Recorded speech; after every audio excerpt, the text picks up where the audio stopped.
There have never been more laws to live under than today. Here's one way to see it. America's Federal Rulebook, about 10,000 pages in 1950. Nearly 200,000 today, and twice it was genuinely cut. The early 80s, the mid-90s, real cuts, thousands of pages, gone. Now watch what happens next. Both times the line comes back. The cuts were real, they didn't last.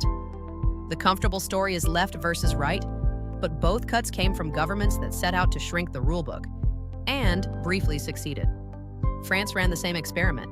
Successive governments promised to curb the growth. In 2026, the state's own count hit a record. 49 million words of law in force, 113 days of continuous reading. Whatever drives this survives elections.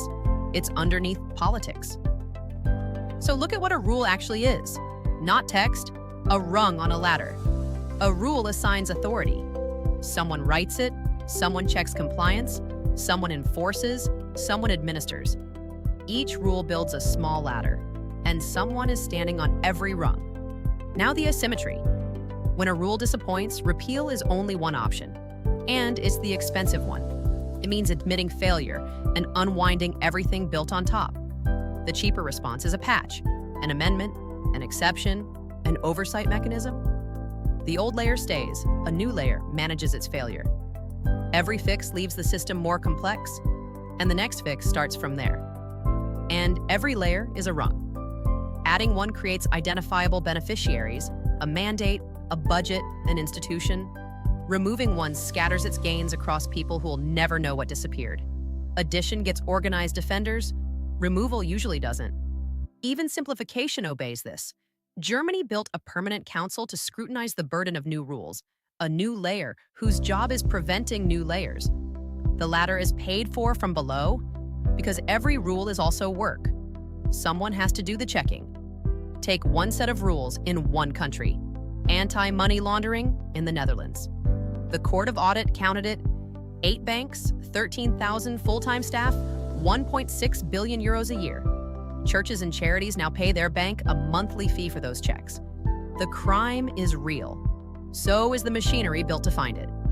And there's a cost you never see. The small firm that never gets started. Because it can't afford the compliance the big players already have. For the big players, the rules aren't a burden. They're a wall around the market. Rules also protect you from favoritism from arbitrary officials. That's what they're for. But as more decisions become compliance tests, judgment moves up the ladder.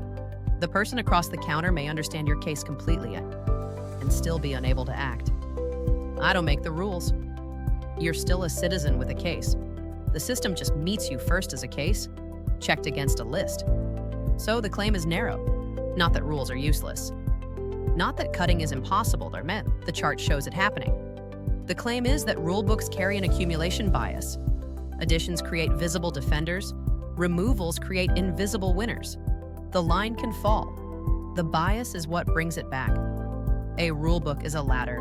Authority climbs it, and the cost is carried below. A rulebook that keeps growing back isn't a policy failure, it's a structure. There's a full video on why power climbs and what each rung costs. The link is in the comments. Watch it next.